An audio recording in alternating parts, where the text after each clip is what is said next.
Article 63A से मुतालिक फैसला कलअदम करार। सुप्रीम कोर्ट ने नजरसानी दरखास्त मुत्तफ़िक़ा तौर पर मंजूर कर ली।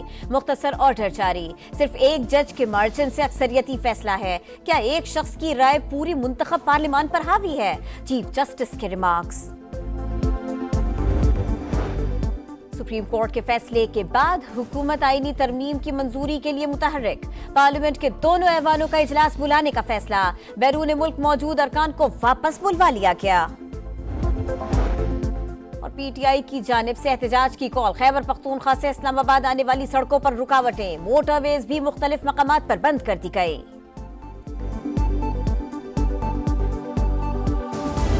बिल अपनी तफसीलात के साथ इस काबिल नहीं है कि उसको पास किया जाए, उसको सपोर्ट किया जाए, इसको मुअख्खर कर दिया जाए तावक्ते के कॉन्फ्रेंस अपने अंजाम को पहुंचे। आईनी तरमीम पास करने या सपोर्ट करने के काबिल नहीं, किसी सूरत हुकूमत के साथ नहीं चलेंगे। मौलाना फजलुर रहमान का दो टोक ऐलान। उजलत किस बात की है? हुकूमत बिल मौखर करे, ऑपोजिशन भी एहतजाज ना करे। मौलाना की अपील। आर्टिकल 63A पर अदालत का फैसला कबूल कर लिया। बोले फैसले को खरीदो फरोख्त का जरिया नहीं बनना चाहिए।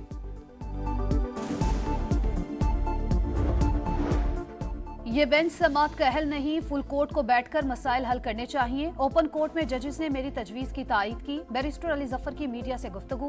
बोले आज अदालत में जिक्र हुआ कि बिलावल भुट्टो 25 अक्टूबर से पहले आईनी तरमीम मंजूर कराना चाहते हैं। ज़हनी मफलूज है वो ये लोग हैं जिनसे ना काम होता है ना किसी को करने देते हैं, जिनका काम ही ये इंतशार करो, घेराओ, जलाओ। ये जो पैसा आप खर्च रहे हैं पंजाब पे हमला आवर होने के लिए, ये खैबर पख्तूनख्वा के अवाम की अमानत है। पंजाब पर हमला आवर होने के लिए आप अवाम का पैसा इस्तेमाल कर रहे हैं। फितना और फसाद सिर्फ तबाही ला सकता है। क्या जलाओ, घेराव और फितने की सियासत तरक्की और नौकरियां दे सकती है? मरियम नवाज ने फिर सियासी मुखालिफिन को निशाने पर ले लिया। कहा जहनी मफलूज लोग काम करते हैं, ना ही किसी को करने देते हैं। क्या वजह है कि जब भी मुल्क तरक्की करता है तो नून लीग का दौर होता है? वजीर आला ने 65,000 खुसूसी अफराद के लिए हिम्मत कार्ड का इजरा कर दिया। ढेर गिराने की तैयारी है पीटीआई के अंदर से। बंदों की लाशें गिरानी है, उस पर सियासत करनी है, खुद ही बंदे मार दें, मुद्दा किसी और के ऊपर डाल दें। हमारी अदलिया है, उनको इस पे नोटिस लेना चाहिए।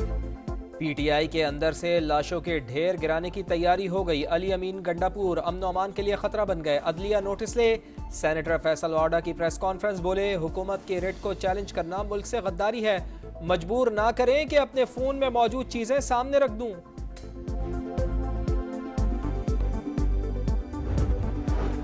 इस्लामाबाद की तीनों वकला तंजीमों का मुजव्वज़ा आईनी तरमीम रुकवाने के लिए मुज़ाहमत का ऐलान। मुश्तरका प्रेस कॉन्फ्रेंस में तरामीम बदनीयती पर मबनी करार। 7 अक्टूबर को ऑल पाकिस्तान वकला कन्वेंशन बुला लिया। इसराइली जारहियत नामंजूर। जमात इस्लामी और पीपल्स पार्टी हम आवाज। हाफिज नईमुर रहमान और बिलावल भुट्टो की मुलाकात। मशरिक़ वस्ता की सूरत हाल पर तबादला ख्याल। इसराइली जारहियत बढ़ रही है, अंदरूनी मसले अपनी जगह, हम सबको एक पेज पर होना चाहिए। बिलावल भुट्टो की गुफ्तगू। हाफिज नईमुर रहमान का 7 अक्टूबर को एहतजाज का ऐलान। पीपल्स पार्टी को भी शिरकत की दावत। ये हुकूमत जो है ये लंदन प्लान के तौर पे आई है, उसके जरिए आई है और अपनी चोरी जो है वो छुपाने के लिए इन्होंने जितनी कानून साजी वो की है उसको हम लोग कंडेम करते हैं। और अभी भी जो है कॉन्स्टिट्यूशनल अमेंडमेंट लाने के लिए इनके नंबर पूरे नहीं है। हुकूमत लंदन प्लान के तहत चल रही है। करप्शन छुपाने के लिए आइन में तरमीम चाहते हैं, ऐसा नहीं होने देंगे। पीटीआई का ऐलान। उमर अयूब कहते हैं इस्लामाबाद में 4 अक्टूबर को हर हाल में एहतजाज होगा। बैरिस्टर सैफ कहते हैं हुकूमत जितनी चाहे रुकावटें खड़ी कर ले, हम डी चौक पहुंचेंगे।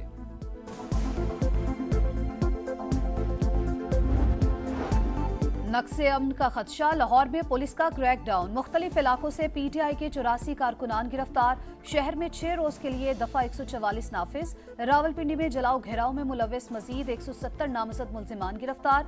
बहावलपुर में 9 मुकदमात दर्ज। लाहौर हाईकोर्ट ने 9 मई मुकदमात में 3 पीटीआई रहनुमाओं की जमानतें खारिज कर दी। हाफिज फरत अब्बास और शेख इम्तियाज फरार हो गए।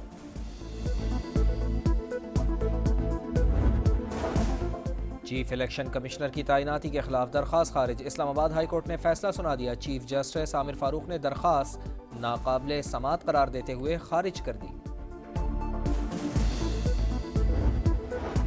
पाकिस्तान इस्लाहात लाए तो ये आखिरी प्रोग्राम हो सकता है। IMF मिशन चीफ नेतन पोर्टर का वॉइस ऑफ अमेरिका को इंटरव्यू। कहा मुआशी इस्तेहकाम खुशाइंद, कोशिश होगी पाकिस्तान मजबूत एक्सचेंज रेट, मालियाती और मॉनेटरी पॉलिसी बरकरार रखे, हर चंद साल बाद अपनी तरक्की और तनाजुली की तारीख ना दोहराए।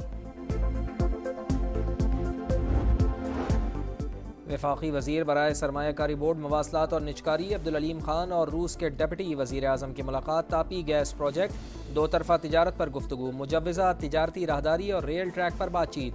पाक रूस ट्रेड एंड इन्वेस्टमेंट फोरम इख्तिताम पजीर। अब्दुल अलीम खान की रूसी बिजनेस कम्युनिटी से मुलाकातें। कहा पाकिस्तान का हदफ बरामदाद में इजाफा, नए प्लान ऑफ एक्शन के साथ आगे बढ़ेंगे।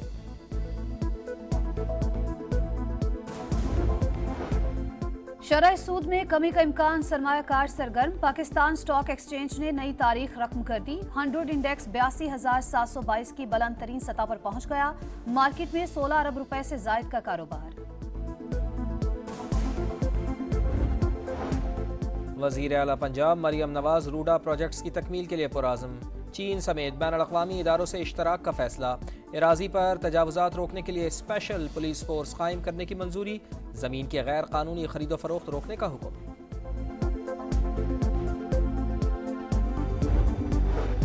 हिजबुल्लाह ने लिबनान में घुसने वाले दर्जनों सेहूनी फौजियों को मार गिराया, कई टैंक तबाह कर दिए, 240 रॉकेट भी दाग दिए। इसराइल की कमांडर समेत 8 फौजियों की हलाकत की तस्दीक।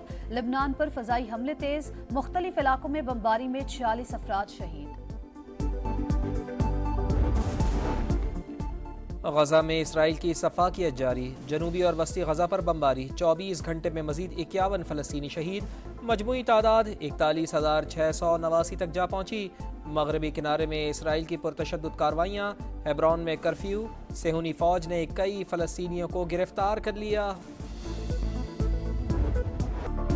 यूएई में मेला सज गया। विमेंस T20 वर्ल्ड कप का आगाज। बांग्लादेश ने स्कॉटलैंड को हरा दिया। स्कॉटिश टीम 120 रन का हदफ हासिल न कर सकी। पाकिस्तान टीम कुछ देर के बाद श्रीलंका से मुकाबला करेगी।